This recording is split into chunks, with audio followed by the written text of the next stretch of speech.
Кінець липня, а ліс продовжує цвісти. Енотера – нічна свіча з тонким приємним запахом, який посилюється вночі, а це дзвоник Рапунцель.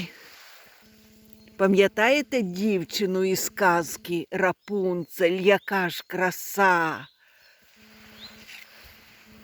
Тут той самий Рапунцель, тільки високий і з багатьма квітами.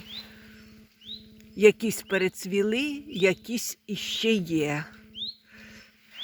А це сідач коноплевий.